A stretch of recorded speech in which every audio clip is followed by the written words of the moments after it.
My name is Danka Schnall. I was born in eastern Poland in a town called Boryslaw, which means, translated to English, famous forests. I was the only child and I'm a Holocaust survivor. I was 11 years old when the war broke out. I did not feel that I'm Jewish. We were very assimilated, and the people in the town were all working together. It wasn't a lot of animosity. I had a lot of non-Jewish girlfriends and Jewish girlfriends, and we all played together. I never heard anything said about the Jews that was derogatory.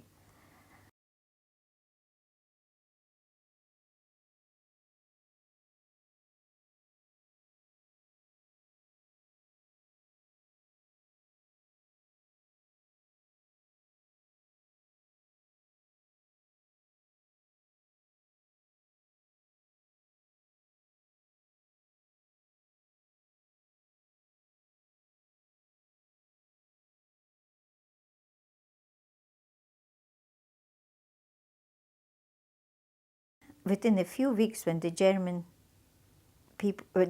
army came in, the Ukrainians started to kill, and they took revenge because they wanted a free Ukraine, and the Jews were much more populated in that part of Poland.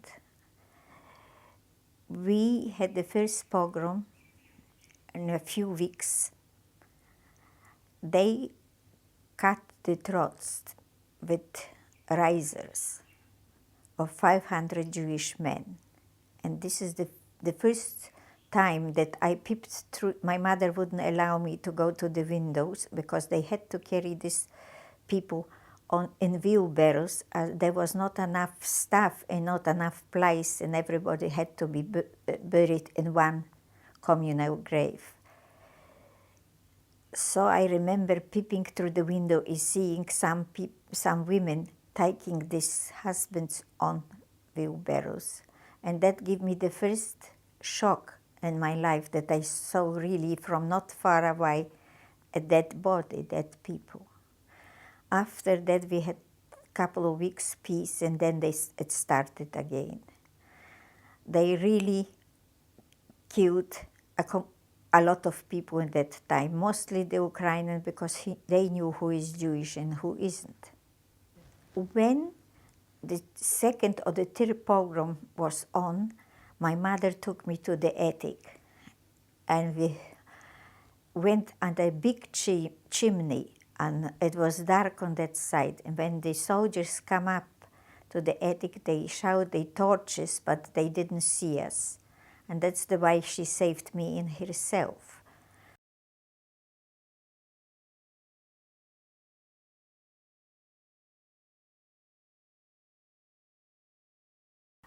So they separated the men from the women and children, and from the old people. The old people, the women, the children had to go in the ghetto. The ghetto consisted of a part of my town, a part of Boryslaw, the most Jews, religious Jews lived. We were lucky, we had families, so we had 12 people, 13 people in 2 rooms.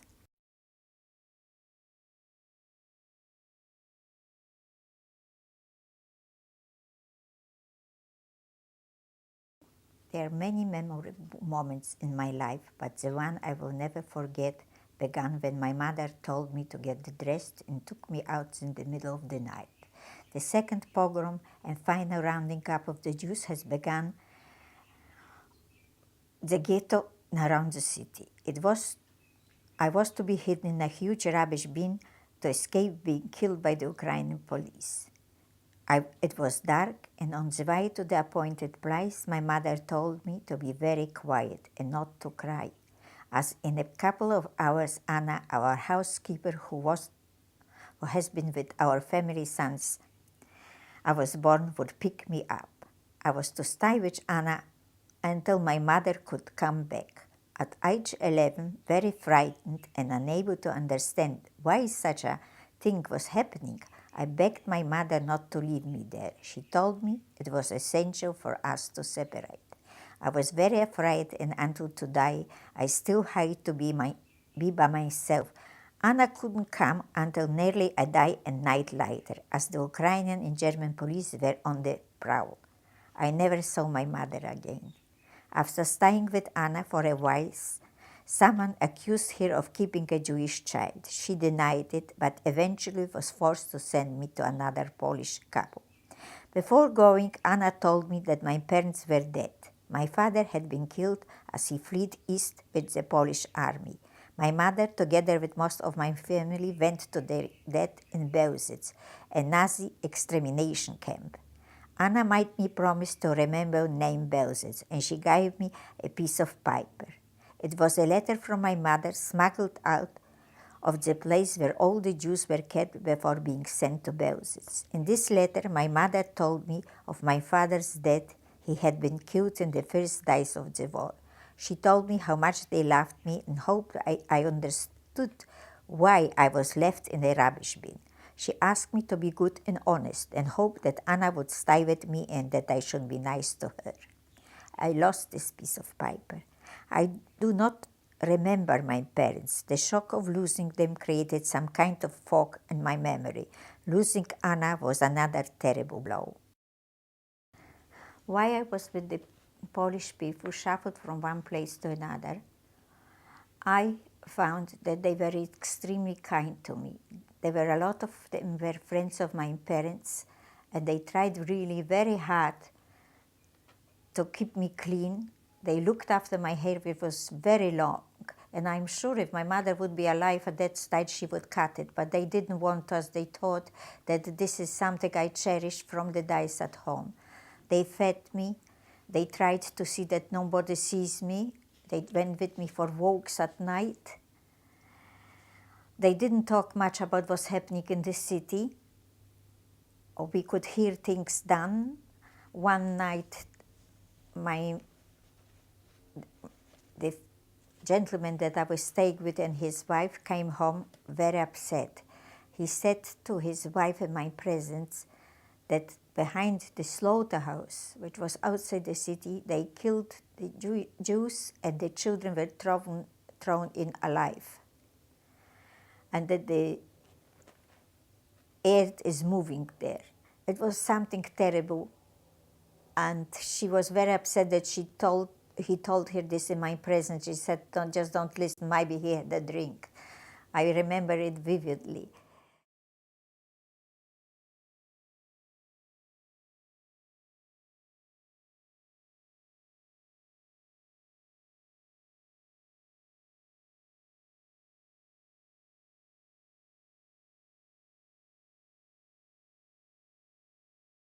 When we came to Auschwitz,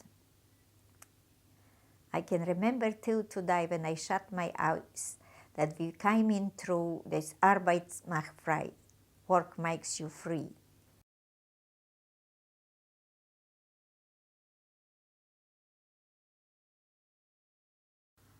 They took us to barracks, told us to undress completely. They told me to unplait my plaits. And a woman came up to me with the scissors and she said she's going to cut my hair. And I didn't let her. And she pointed out to me outside, it was getting dark. There was Paris burning with corpses, and the smell was awful. It was meat and hair. And she said to me, maybe you live through that war if you let me cut your hair. If you don't, you go to the you'll be gassed and you'll be burnt. I didn't really realize what it was, but I knew it's something terrible, so I let her cut my hair with scissors and there with clippers to become first time in my life to have a completely naked head. And she told me to undo. I didn't have anything on. She just took my arm and put my number on it. When you came to Auschwitz, you stopped being a human being. You were just a number. And we were, in order to do something or to send you somewhere, they didn't call your name. They called the number. And Behold, if you did not remember your number. So the number became all that we had, and it was not displayed on our tunics that we got eventually, or on our scraps of clothing. It was displayed on our hands, on our left hand. Once our hair was cut and the number done, we were told to stand in the front of the shower rooms. We realized that we probably going to be guests, because the shower rooms were in actual fact gas chambers. Instead water, gas came out. When we walked in, we all cried. We said goodbye to the ones we had with us from our own towns. But instead of gas, water fell. I cannot explain, and I don't think anybody that went through it can really explain the feeling that you know the water is coming, so it means that you're going to be washed, it means that you're going to live. It was such a feeling that nobody can describe. Anyhow, after the shower, it lasted maybe 2 or 3 minutes. We were told to get out, and naked, without any towels, without anything, they started to give us something to wear. So like on purpose, they gave all the tall ones short frocks and small shoes, and all the small ones long frocks and big shoes. We went twice to a selection by Mengele, which was a doctor, and he was the one who did experiments on young people and on twins. And he had a stick. He stood in the middle and we walked round, undressed completely. It was the first time in my life that I undressed completely before somebody that was not my family. Even the family you didn't undress, you didn't run naked. When I was in Birkenau, we walked all round like dust. We didn't know what's going to happen to us. We didn't know if we're going to live, if they're going eventually to kill us. My mental state was such that I didn't think much. It was just like I would cut off. There was no memory, not back memory, not memory that it's going to be. It was a horrible state each one of us was. It was very depressive. We were dirty. We started to get lice. I myself didn't know how to deal with it. I admit that I completely and utterly stopped thinking. And now I know that now that I didn't think. I didn't, from what I can recall, I didn't think.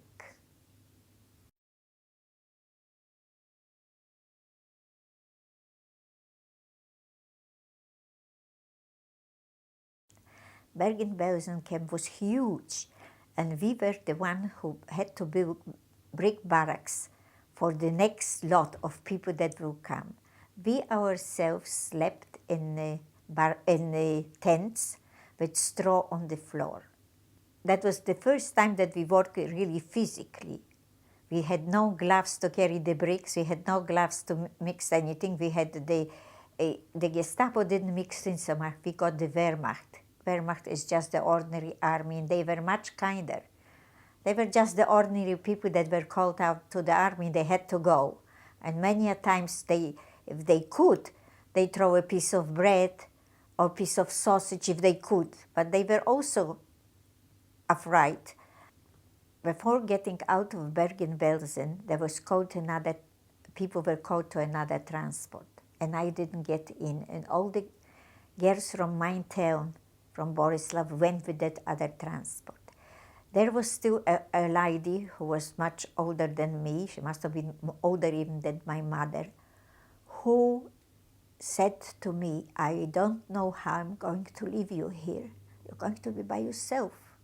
So she started to look on the straw, who looked nice from these girls, how she could introduce me to her and that I lie next to her, because that's all what I could have done. And she asked a girl by the name of Anya Kaplan if she wouldn't mind if I lie down next to her. And she said no. And we got acquainted, and this is my only friend that I have till to die. Anya and I become very friendly. We really become like two sisters. And from the time I met her, I felt that I have somebody who is for me just like I am for her. We shared many moments of sadness in the camp. They were all different things that girls go through. Anya, I was sick in the camp. I got a bladder infection. It just came to me. And Anya warmed me with her body, and I couldn't walk. She went into the kitchen, she stole some peas, potato peas, and gave to me because that's what she could steal, I couldn't. I never in the camp stole anything for food. I was so timid and so afraid. Anya opened for me a new horizon in some way because I had like a sister. I never had a sister before, and I knew that nobody's alive. I knew that. It was like a feeling.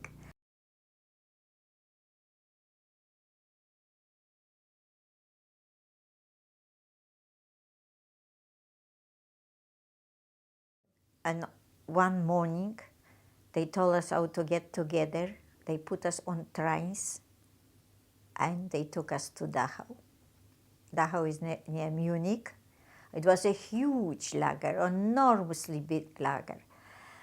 And the people there looked terrible. In comparison to them, we looked very well because we worked, and as little or as much we had to eat, we looked well.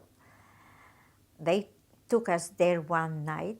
We came there one day, I can't recall if it was morning or afternoon, and we saw all these skeletons walking.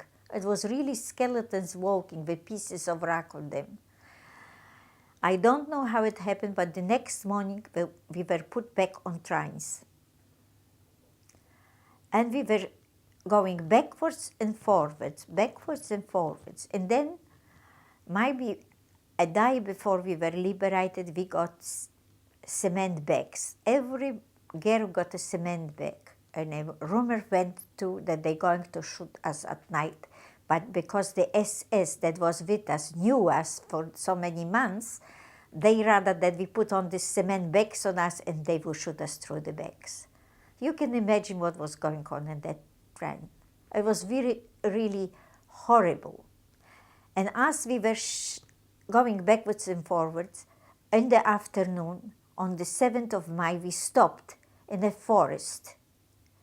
There was a barn there, and there were cannon fires, and the barn started to burn. And here we're sitting helplessly in this train, not running away, not moving, paralyzed from fright. And as we started to look through the windows, the forest started moving. It was such a funny feeling.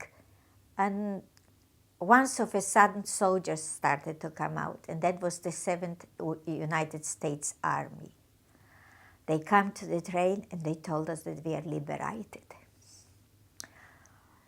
It was an awful feeling and a very happy feeling. For me personally, it was awful because I knew that nobody is alive. I was somewhere in Germany, it was near Dachau, somewhere there, and I knew that I have nobody.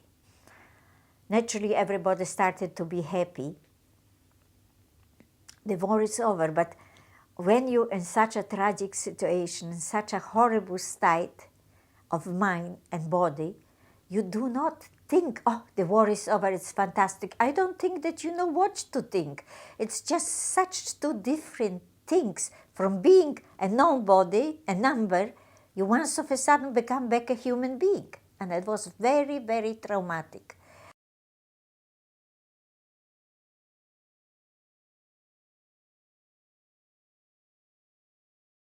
It was a beautiful holiday place that the fascists, the Italian fascists built houses there. And that was the first time I saw the sea. I remember that I was so fascinated by it that we got rooms.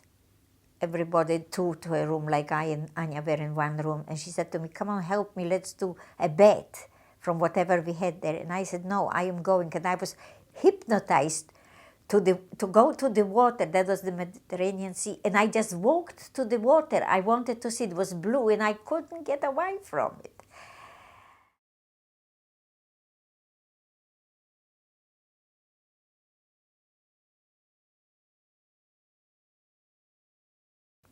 Anya and I are friends till today. She went through a lot. I talk about just a bit. She lost her only daughter to cancer, and then she lost her husband to cancer, and she's left with one son and 4 grandchildren. And she's, till today, my best friend.